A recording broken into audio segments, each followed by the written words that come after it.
What is up, my fiery amigos? Welcome back to the channel for another Black Ops 6 Zombies guide. What I have for you guys today is a guide on Shattered Veil, and it's going to be how to get the Ray Gun Mark II and upgrade all three variants. For this Easter egg, in particular, the parts for this can be found at any time in the game, and any of the variants can be upgraded at any time in the game. It's whatever fits your fancy. But let's go ahead and start with the Ray Gun itself. For the Ray Gun, you need to wait till round 10 and go into the bottom half of the map with Sam and just wait in that area. Around round 10, there's going to be a zombie that is labeled as Lab Technician. This will be the only zombie that has purple eyes in the room, and you need to kill this Lab Technician. Doing so, it'll drop a floppy disk. Then you want to take this floppy disk all the way into the library and go up to this computer. Interact with this computer to turn it red, and then the fax machine to the left will start printing paper. You need to wait for this printer to print.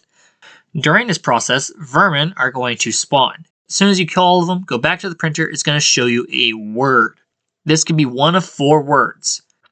The word can be Yeti, worm, crab, or moth. Once we have this word, we then need to go into the nursery with PhD, and to the right of PhD, you're going to see this chalkboard. This chalkboard has all the letters of the alphabet scattered in 6 different groups. What we need to do is find the 4 letters for our word and match them to the amount of letters in each pairing. So for example, if you have this board, you're going to have 7 letters in this group right here. That will just equal the value of 7. Does that make sense? Hopefully so. So in my game, I had the word Yeti. And for Yeti, my Y was found in this corner right here with 3 letters. So that value was 3.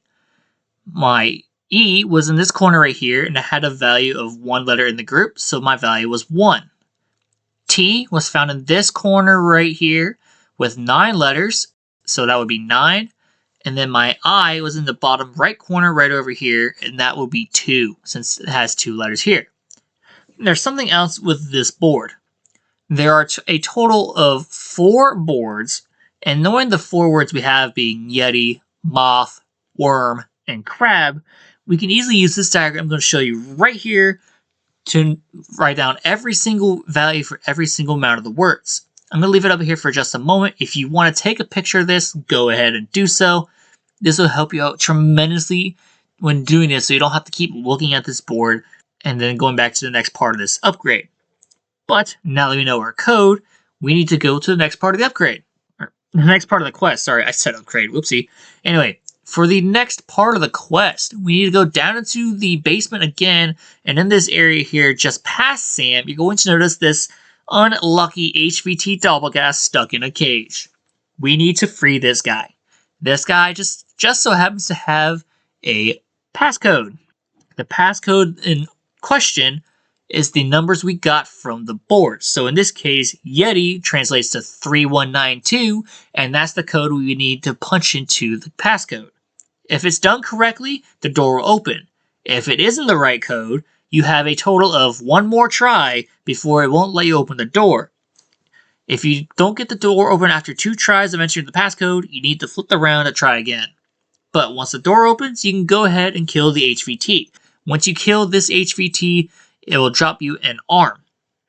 Now that we have this arm, we need to go all the way over to this section in the supply depot, go to the right to visit the armory, and then on the wall you have the Ray Gun Mark II. If you try to open up this safe without the arm, it won't open, but if you place the arm on the handle, open the glass case, revealing the Ray Gun Mark II for it. Now, before we do anything variant related, we need to do a lot of scavenger hunting.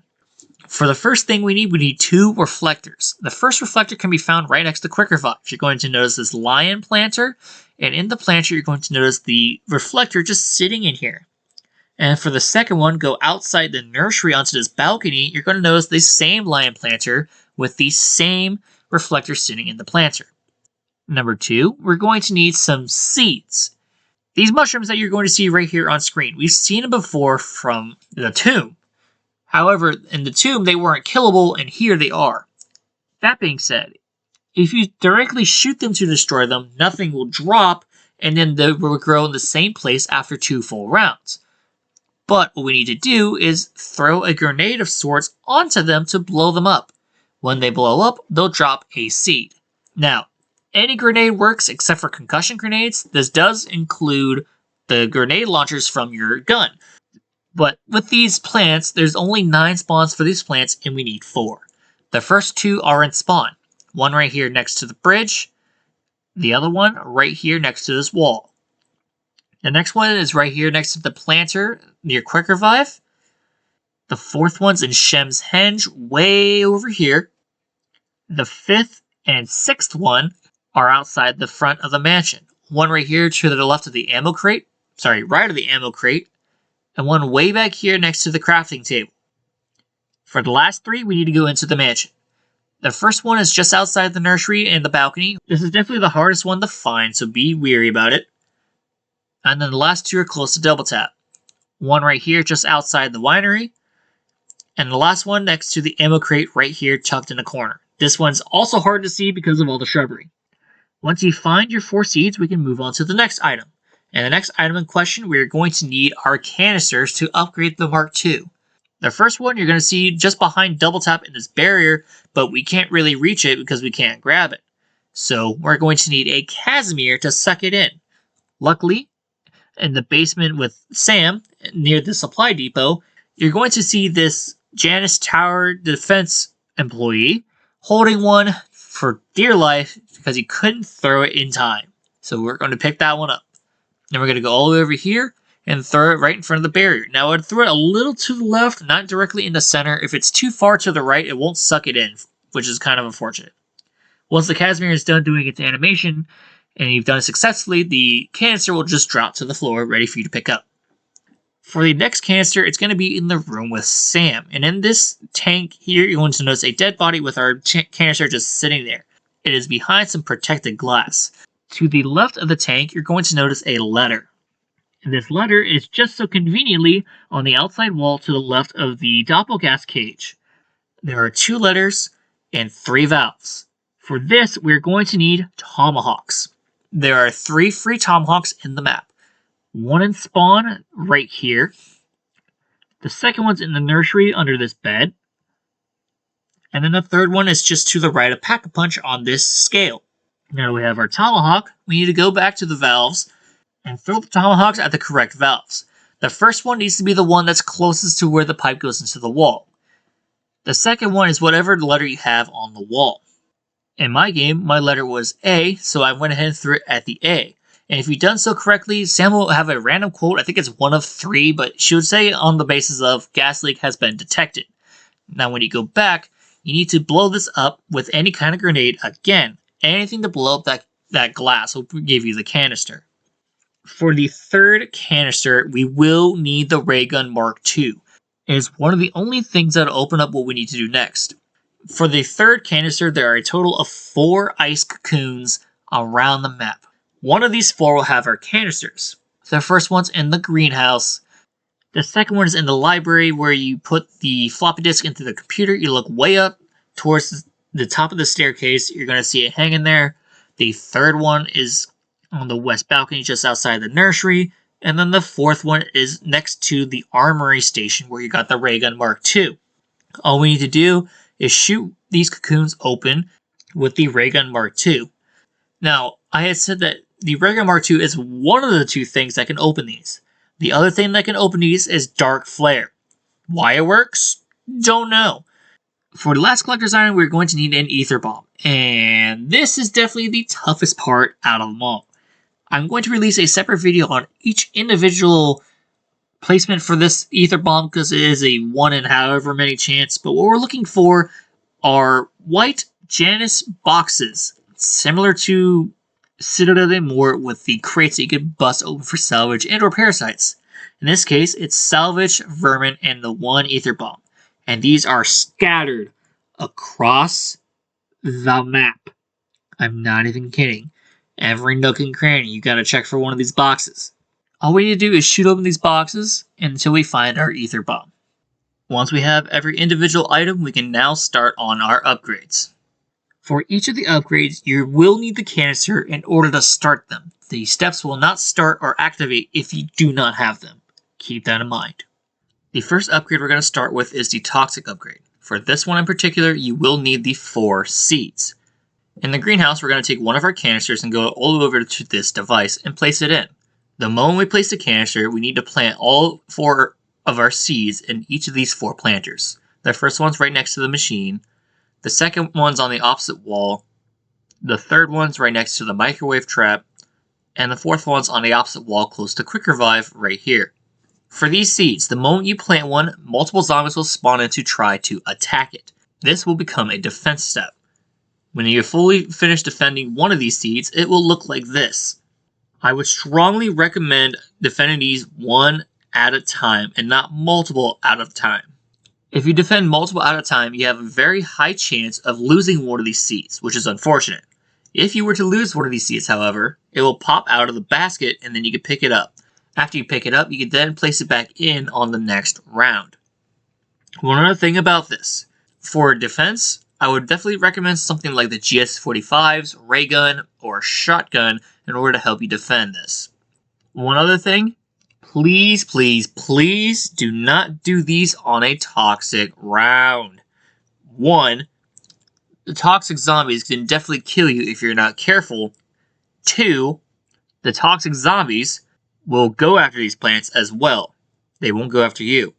When all 4 plants are finished, you're going to notice all 4 of them look the exact same in their big bulgy state, and then one by one they will begin to pop. And once all 4 have been popped, your objective meter will go away and then you'll be able to pick up the canister. This can be crafted in the spawn. And for this ray gun, it becomes a sniper rifle. Sounds fantastic with all the sarcasm. But with this, it has the highest critical damage of any ray gun, and on top of that, every now and then, one of these shots that you shoot out of this ray gun will drop a pool of acid. This pool of acid will kill any zombie that walks through it. On top of that, if you have PhD and stand in the acid, you will not take damage from it, making this one of the best ray guns to use for high rounds. For the second one, we're going to be doing the blue one. And for the blue one, you need to go all the way over here to Shem's Henge, and the device is right across from Speed Cola. Place it in a canister, and moments later, an abomination is going to spawn. This can be very tricky and very annoying at the same time. But for me, I don't find it to be the hardest. I find it to be more tedious than anything. Around the entirety of Shem's Henge, you have the device into the center, and there's a ton of rocks on the outside. In the inner ring, there are 3 medium-sized rocks compared to the outer ring full of larger-sized rocks. The Abomination's beam needs to hit these medium-sized rocks. When they do, it'll glow blue. Then, the Abomination needs to do its charge attack directly towards it in order for the rock to float like this. If that happens, you have successfully done one of 3. The Abomination needs to use his beam attack and charge at each individual rock. The best thing to do is have the Abomination try to do multiple rocks at once, and then also use a charge attack on multiple rocks at once. That's another tedious part. If you can't do that, that's fine. Just do one at a time. When all 3 rocks are floating in the air like this, the Abomination is going to disappear, and the next thing you know, you need to defend this little portal in the middle from vermin. If for whatever reason you were to fail this upgrade, all you have to do is flip around and interact with the machine again in order to restart your progress from where you left off.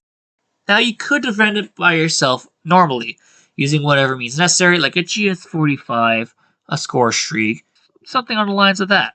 But I have a very, very easy strategy for you guys. Energy mine turrets. If you place 2 energy mine turrets and walk away, the energy mine turrets are going to constantly kill the vermin that are constantly spawning to defend the portal for you.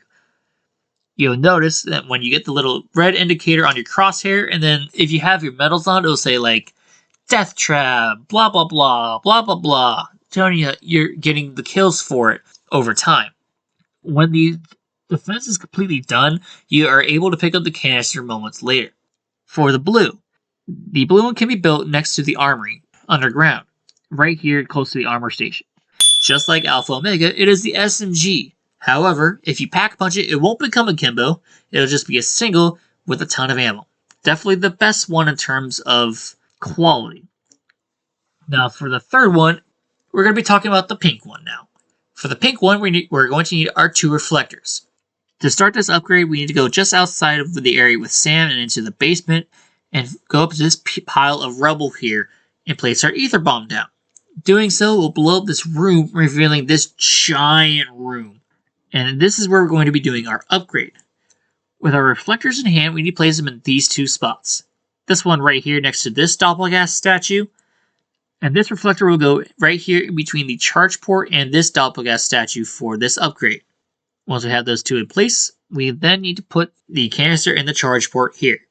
Doing so will light up this crystal. This is now a puzzle. You need to reflect light from this crystal to the doppelganger statues. However, this is very easy, and it goes as follows.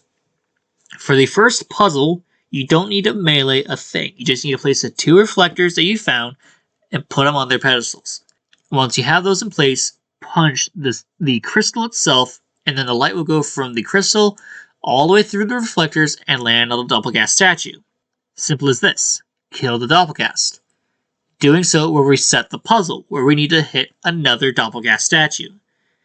Punch the first reflector first that the crystal goes to. This will change the direction of the light, creating a new puzzle. Now grab the other reflector that's not that one, and go up this tunnel and place it right here. For this puzzle, you just need to punch this one once. That will guide the light up to the second doppelganger. Punch the crystal, kill the doppelganger. For the third puzzle, punch the one in front of the crystal one more time, and it will light up the third doppelganger. This doppelganger, however, is an HVT. Be careful. But it's the same thing. Kill the doppelganger, and then you'll have finished the upgrade. Once the 3 doppelgangers are killed, you can go ahead and pick up the canister. For the pink one, we need to go into Richtofen's bedroom, and the upgrade table is right here. This one will become a shotgun just like Alpha Omega. It has an upgraded benefit of sometimes it'll drop a little purple dot on the floor. If you stand on this purple dot, you have invulnerability. But that's how to get the ray gun and do all 3 of the upgrades on Shattered Veil. I will catch you guys in the next one. Peace out.